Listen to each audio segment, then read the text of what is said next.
Hello and welcome to Art With Me's first full-length video. My name is Millie and I am the co-founder and owner of Art With Me shop on Etsy. I'll be walking you through the steps of creating sticker sheets using Photoshop and Cricut, so you could follow along as I explain the process in detail. I use Photoshop as it is very versatile. You can edit photos, create digital art, design logos, websites, the list goes on. I originally got it for college as I needed to learn the Adobe suite for my graphics class, but I grew to like it and I kept my account. I learned that I could use Photoshop to design stickers. The dimensions I use are 4.5 by 6 inches at 300 pixels per inch. But what does that mean? Why 300 pixels per inch? Well, 300 pixels per inch is a standard resolution for high quality printed images. 72 pixels per inch, on the other hand, is a standard resolution for online use, which offers a smooth loading time and good visual quality. If you try to print an image that is 72 pixels per inch, you will end up with a pixelated mess on your paper. 300 pixels per inch ensures that the prints are sharp and detailed. You have to know the difference when you're creating designs, well, for anything. But why 4.5 by 6 inches for the sticker sheet? Well, this size helps me fit 2 sticker sheets per letter-sized sticker page. I use the RGB color profile, as my printer has no problems printing in that setting. So there's no need to use the CMYK color profile, which is the printer ink. Those are the only settings I adjust for my canvas, so you can make the file and start designing. I will pull up an example design. I like to organize the elements into groups, as you see here. Like in this group, I have the stickers themselves. In this one, I have the background. In this one, I have my logo, the banners, and the handwritten text. This is very important that you separate the stickers themselves and everything else into other groups. This will help a lot for when you are saving your files. I already have my sticker outlines here, but I'll teach you guys how to make your own sticker outlines. So we hide this. So to create the sticker outlines, duplicate the sticker layers and merge them into one. Then put a duplicate layer underneath the sticker layers.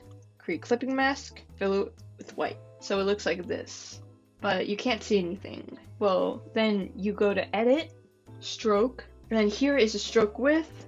I prefer it to be 20 pixels. 20 pixels is good, and it has to be on the outside. The stroke size will depend on the size of your stickers, whether they are on the smaller or larger side. Then you click OK. Looks good enough. Make sure that's all underneath the stickers and outlines. So that was just a demo. I could delete that. Put the original back. Now here is the tricky part. First, put a folder that says the name of your sticker sheet. So I'm just gonna put Puppy Love Sticker Set. This will make it much easier to identify your saved sticker sheet files, which is what we'll go over now. There are 2 different files for making sticker sheets. Turn off every layer except for the sticker layer. You see how the outlines are still there, there's no background, it's just this. Make sure there is no background. This will be helpful later. Now, go to File, and then Save a Copy. Then this is the actual product. We want to go to the example folder. So it's this. Click on that. And then, we want to erase the word copy, because this is our file, our first file, because I said there was 2 of them. For the name, I'll go with A. Puppy Love Sticker Sheet. I put A because it is the main sticker file, and it is the one that will go in the foreground. You save it as a PNG file. Click Save, and it will save it. After it's done saving, you could do the opposite. Since I'm using a Mac, I option press on the sticker layer to turn it off, but to also turn on every other layer. Like that. Simple. Again, I do the same thing. Go to File, Save a Copy, Yep, this is still leading me here, but good. We want the example folder. And for the name, I put in B dot puppy love sticker sheet. I put B because it is the background in the secondary sticker file. It goes behind the first sticker file we saved. So there are two files, A for foreground, B for background. And just before closing Photoshop, make sure you save your entire file as a regular PSD file. Click Save, choose a name, it's the same thing. I already chose a name for this file, so I save and I exit out. In this step, I will teach you how to set your files in the Cricut Design Space app. First thing you want to do is to open the app right here. As you see, I have it open already. Next, you go to the top left corner where it says Canvas. See this right here? You click on that. Once you click on it, it'll lead you obviously to the Canvas page. This is where you'll be setting up your files. To bring your files into the Canvas, you have to go to the bottom left corner and click on the Upload button. This will lead you to a page where you have two options. You can either upload a new image, or you could scan around for any older uploads. We want to upload a new image, so we click Upload Image. Now it says we can drag the file onto the page, or we can browse our desktop. Either one is fine, but for this video I will be browsing through my desktop. Okay, make sure. Yep, this is the example page. Right, so I found the images. Background, foreground, A, B. But the thing with this app is that you can only upload one file at a time. So we'll take the first, or A, image. Okay, it's going to appear on your screen. Then once it does, you click continue. Luckily, since we saved the file without a background, there is no need to do anything on this page, since to remove the background requires a premium subscription. So we don't need this, since we already did it here, Photoshop, so you can click apply and continue. Now there are three options. We can convert it to multiple layers, single layer, or flat graphic. We want the flat graphic, so we click on that. And then to help, there are these things called collections. I don't know why I have two sticker sheets like right here. I guess one of them got named by accident.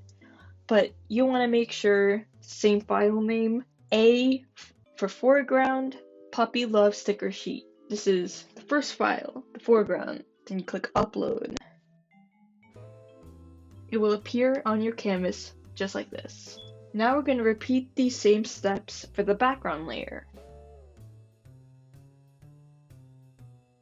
Next, we want to arrange the files so they can be prepared for printing and cutting. The A layer has to be in the front. If it's not, just drag the A layer above the B layer in the Layers panel. Select all your files in the canvas and set them to 4.5 by 6 inches, which was their optimized size in Photoshop. With the files still selected, we will rotate the files by 90 degrees. I do this to make room for another sticker sheet on the paper. Then group the layers.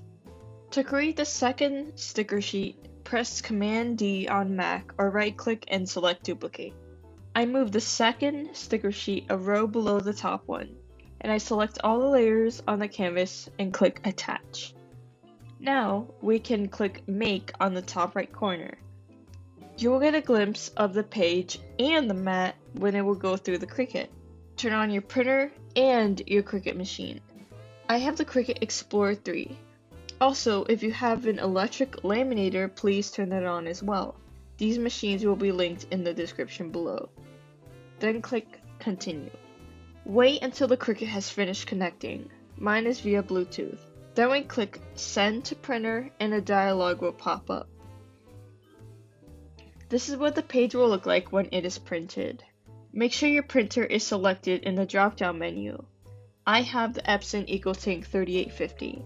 To lessen errors, turn off Add Bleed. Then, turn on Use System Dialog. Then you can click Print. The System Dialog setting is hidden behind the Cricut Design Space app, so we have to minimize it. Here you can customize the settings for printing. Let's prepare the printer. I use Lzerking glossy sticker paper. You could get it from Amazon, and I'll link it in the description below. I choose this paper because it is waterproof and the colors somehow appear more vibrant on there. Once I insert the paper, the printer prompts you to select the paper type and size. I select letter and glossy. So back in the dialog, I already have a printer setting for glossy sticker paper. The media is set to glossy and the quality is set to best. So while it is printing, set your base material to light cardstock. You could even look up any materials and you can bookmark up to 12 of them on the main page. Once it is done printing, take your freshly printed design and tuck it in between a letter size laminating pouch. Slide it in the electric laminating machine and make sure it's not touching any corners.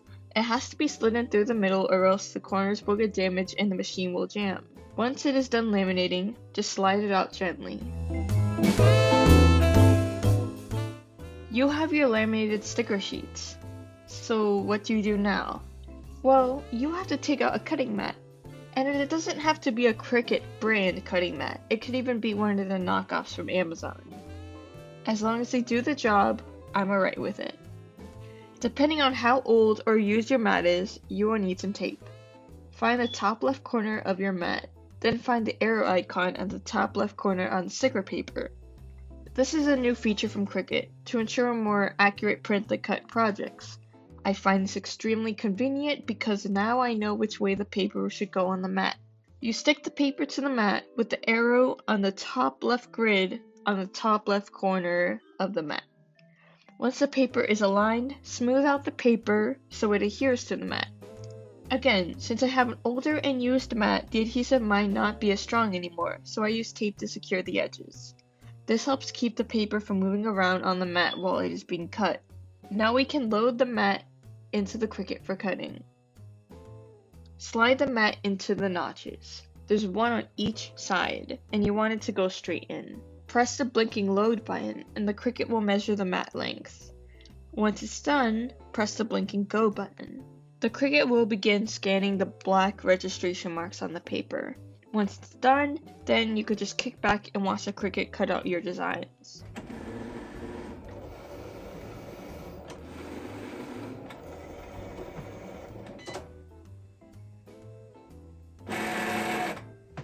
Once the cutting is done, unload the mat by clicking the blinking load button. Then, take the sheet out from the mat. Lastly, take some long scissors or a paper cutter and cut out the sheets.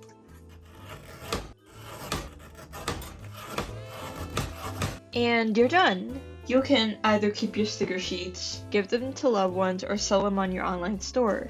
These stickers are perfect for decorating water bottles, notebooks, planners, phone chargers, headphones, anywhere you want. You can even use them for crafting. If you found my tutorial helpful, or if you feel more confident in creating your own sticker sheets, please leave a like. If you'd like to see more related content in the future, go ahead and subscribe. Thank you for watching, and I'll see you next time.